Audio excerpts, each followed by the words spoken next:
Since it was founded 15 years ago, Pacific Destinationz has become one of the most recognized and trusted names in Fiji's tourism industry.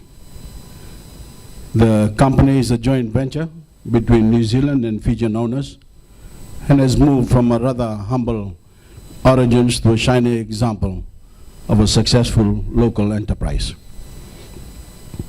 My government is unwavering in its support for Fijian businesses, so it's indeed a great pleasure to be here to celebrate this company's 15th anniversary. For 15 years, Pacific Destinationz has helped strengthen our tourism industry by promoting Fiji in some of our most important markets overseas. And for 15 years, they have helped ensure that visitors to our country receive the best possible experience from their very first moments here. I'm sure that Pacific Destinationz will continue to improve upon this experience by setting new standards. Indeed, the purchase of 2 new deluxe coaches is a perfect example of their commitment to this goal.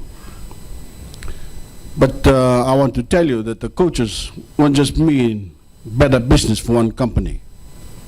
All development and progress within the tourism industry is interconnected. The Fiji experience is not measured by a single company or a single hotel or a single attraction.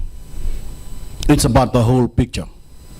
Guests judge their experiences here on a combination of factors, from the accommodation they choose, to the taxi drivers they speak with, to the restaurants they eat at, to the roadside stalls they buy fruit or crafts from.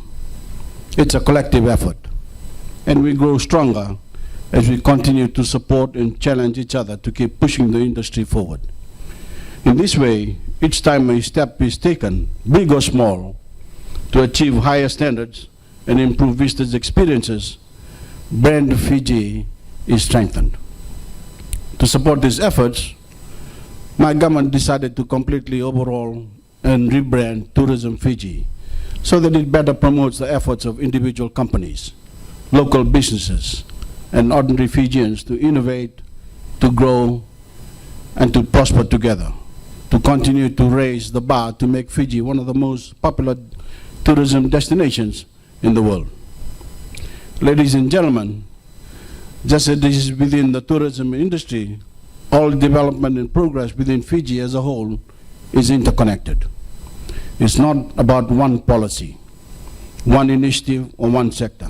It's about how they relate to and feed off each other to improve the lives of ordinary Fijians by enhancing services, growing the economy, and creating jobs that pay a living wage.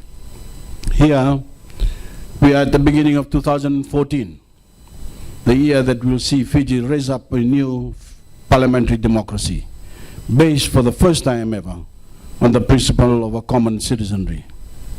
And as I stand here and look at the year ahead, my message to you is clear. Fiji is on the right track. Guided by the new constitution, we are walking down a path that leads to stability, equality, and prosperity. There is hope for the future when there wasn't before, and this is something to be excited and proud about. Each person must decide for him or herself what they want this future to look like. This is an individual choice, and one that I urge each of you to think about seriously, especially as we move closer to elections and you are faced with different ideas and different options. For each part, my government has been working to build a solid and durable foundation upon which to build the new Fiji. This has meant adopting a holistic and long-term approach to reforms: electoral, constitutional, social, institutional, and economic reforms. One of the cornerstones of our reform program is that policies must be consistent. This is the only way that can be effective and bring real benefit to the country. For example, investors and stakeholders need to have confidence that if we lower tax rates one year, they won't be raised the next. If that confidence doesn't exist, they won't invest that money, grow their businesses, and create new jobs. Similarly, programs like free primary and secondary education and government loans for universities must continue from one year to the next in order to truly benefit future generations of Fijians and our nation as a whole. The same is true in areas like infrastructure development. For example, if we do not continue our push to upgrade our roads and then to maintain them, before long they would fall back into the sorry state we found them in. Ladies and gentlemen, my fellow Fijians, I believe that if Fiji continues along the path we have set and maintain our current policies, our opportunities are limitless. We are blessed with so many advantages in terms of our location, our people, and our resources. Indeed, many financial institutions, both local and international, agree that if we keep our hands on the controls and maintain the course we're on, Fiji will continue to rocket ahead. In 4 or 5 years' time. We will be one of the true success stories of the Pacific. With those few words, ladies and gentlemen, I would like to wish you all an enjoyable evening, and once again congratulate Pacific Destinationz on the 15th anniversary. Thank you very much.